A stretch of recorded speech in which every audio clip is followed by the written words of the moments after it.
تمام لوگ اس کی مشیت کے اندر اس کے فضل اور عدل کے درمیان گردش کرتے رہتے ہیں۔ نہ کوئی اس کے مدد قابل ہے، نہ کوئی شریک۔ اس کے فیصلے کو کوئی رد کرنے والا نہیں، اس کے حکم کے آگے کوئی پس پیش کرنے والا نہیں، اور کوئی اس کی امر پر غالب آنے والا نہیں۔ ہم ان تمام باتوں پر ایمان لا چکے ہیں اور ایمان رکھتے ہیں کہ یہ سب کچھ اس کی طرف سے ہے۔ اللہ تبارک و تعالیٰ وہ ذات ہے جو توحید کے اعتبار سے یکتا ہے، تمجید کے اعتبار سے قابل تعریف ہے۔ اس ذات کو بندوں کی صفات نہیں پا سکتی، اس کا کوئی مثل و نظیر نہیں۔ وہی ہر چیز کی ابتدا کرنے والا ہے اور اس کو اصل حالت پر لوٹانے والا ہے۔ وہ جو ارادہ فرمائے اسے کر دینے والا ہے۔ وہ بیوی اور بیٹے رکھنے سے بلند و برتر ہے، وہ عورتوں کے میل ملاپ سے پاک ہے۔ اس کی کوئی ایسی لغزش نہیں جسے ختم نہیں کیا جا سکے۔ بے شک اللہ تعالیٰ اپنی ذات میں واحد ہے جس کا کوئی شریک نہیں، یکتا ہے جس کی کوئی مثل نہیں، بے نیاز ہے جس کی ضد نہیں، منفرد ہے جس کی مانند کوئی نہیں۔ وہ ایسا واحد اور قدیم ہے جس کا اول کوئی نہیں، وہ ازل سے ہے جس کی کوئی ابتدا نہیں، اس کا وجود ہمیشہ باقی رہنے والا ہے جس کا کوئی آخر نہیں۔ وہ ابدی ہے جس کی کوئی انتہا نہیں، ہمیشہ قائم اور باقی رہنے والا ہے جس میں کوئی انقطاع نہیں۔ وہ جلالت کی صفت سے متصف رہا، مدتوں کے خاتمے اور زمانوں کی ہلاکت کے باعث اس کی فنائیت اور انجام کے سبب اس کے خلاف فیصلہ نہیں ہو سکتا، بلکہ وہی اول ہے، وہی آخر ہے، وہی ظاہر ہے، وہی باطن ہے، وہ ہر چیز کا جاننے والا ہے۔ اللہ ہر عیب و نقص سے پاک ہے۔ بے شک وہ کوئی جسم نہیں جس کی تصویر کشی کی جائے، وہ جسم سے پاک ہے۔ نہ ہی وہ محدود جوہر ہے جس کا اندازہ کیا جا سکے، وہ اجسام سے مماثلت نہیں رکھتا، نہ ہی مقدار میں اور نہ ہی قبول تقسیم میں۔ وہ جوہر نہیں ہے اور نہ ہی جواہر اس کے حلول کر سکتے ہیں۔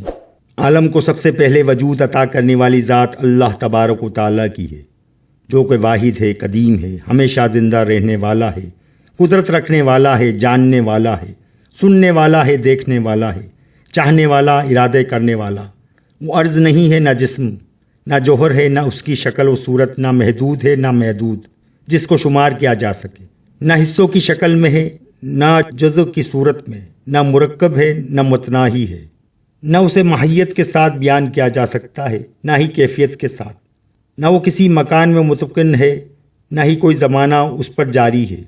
کوئی چیز بھی اس سے مشابہت نہیں رکھتی اور کوئی چیز بھی اس کی قدرت اور اس کے علم سے خارج نہیں۔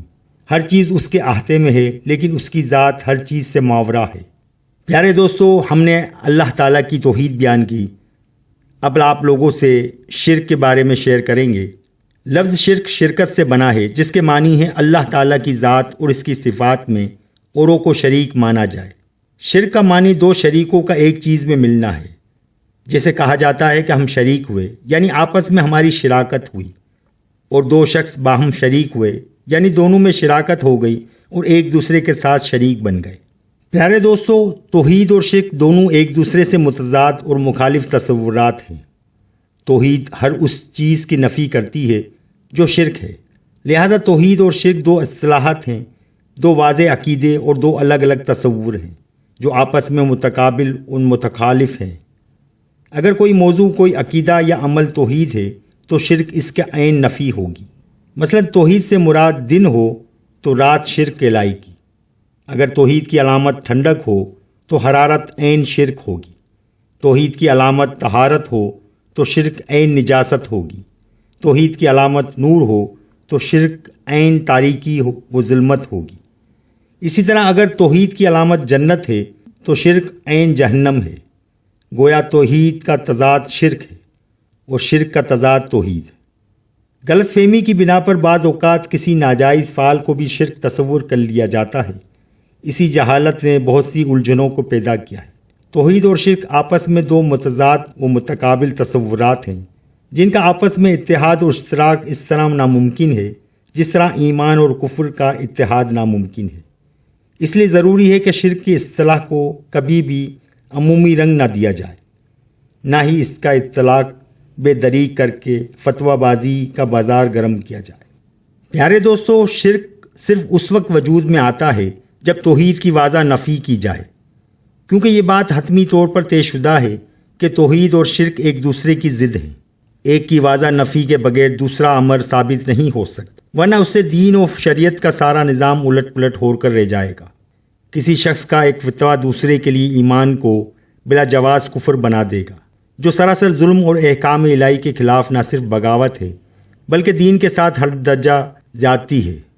شرک کے بارے میں حضرت شاہ ولی اللہ محدث دہلوی لکھتے ہیں، شرک یہ ہے کہ اللہ سبحانہ و تعالیٰ کی صفات خاصہ میں سے کوئی صفت اس کے غیر کے لیے ثابت کی جائے۔ شرک کا دار و مدار 4 باتوں پر ہے۔ نمبر 1، اللہ تعالیٰ کے سوا کسی اور کو واجب الوجود سمجھا جائے۔ دوسرا، اس کے مستحق عبادت ہونے کا اعتقاد رکھا جائے۔ تیسرا، اللہ رب العزت کی صفات خاصہ مثلاً علم بالذات، علم بالقدرت، ایجاد و قدرت، ذاتیات اور اختیار ذاتی میں سے کوئی صفت کسی غیر کے لیے ثابت کی جائے۔ اور چوتھا، صفات خداوندی جیسے اس کی شان کے لائق ہیں اسی طرح کا اعتقاد غیر کے لیے ثابت کیا جائے، خواہ وہ لمحہ بھر کے لیے ہی کیوں نہ ہو، شرک کہلائے گا۔ صفات مشترکہ جو خالق و مخلوق کے مابین مشترک ہیں، مدار شرک کی اساس کیفیت و ماہیت اور حقیقت و اصلیت پر ہے۔ ان کے اطلاق کے وجوہ خالق کے لیے اور معنی ہیں اور مخلوق کے لیے اور معنی ہیں۔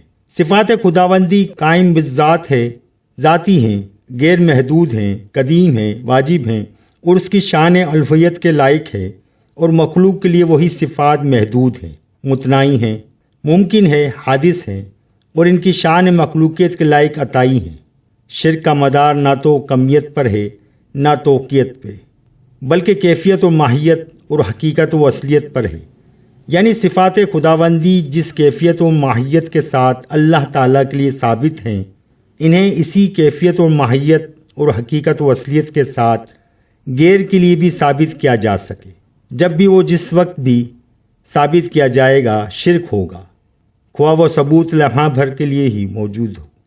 پیارے دوستو، ہمیں توحید اور شرک کے باب میں ذات حق اور اس کے اسماء و صفات اور افعال کی صحیح معرفت حاصل کرنی چاہیے کہ کہاں شان اختصاص ہے، کہاں انعام اشتراک ہے اور کہاں فیض انعکاس ہے۔ کسی جگہ پر اس کی توحید شان الوہیت کے ساتھ عدم شراکت کی آئینہ دار ہوتی ہے اور کسی جگہ شان ربوبیت کے ساتھ اپنے مربوب میں نیابت و مظہریت کا جلوہ دکھاتی ہے۔ کسی جگہ اس کی عظمت تنہا و یکتا ہوتی ہے اور کسی جگہ خود مائل بعطا ہے۔ پیارے دوستو، توحید اس کا حق ہے، خالص ہے، اور شرک اس کے نفی کامل ہے۔ سو اس میں کسی بھی حتمی فیصلے سے قبل اس کے سارے فیصلوں کی نگاہ میں رکھنا چاہیے، کہیں ہم دفاع توحید کے رد میں انکار ربوبیت نہ کر بیٹھے۔ تو پیارے دوستو، یہ تھی آج کی ویڈیو۔ اللہ ہم سب کو شرک اور بدعت سے محفوظ رکھے اور ہمارے پیارے آقا محمد مصطفیٰ صلی اللہ علیہ وآلہ وسلم کی سنتوں پہ عمل کرنے والا بنائے۔ ویڈیو اگر پسند آئی ہو تو لائک اور سبسکرائب ضرور کیجیے گا۔ انشاءاللہ تعالیٰ پھر ملیں گے نیکسٹ ویڈیو میں۔ اللہ حافظ۔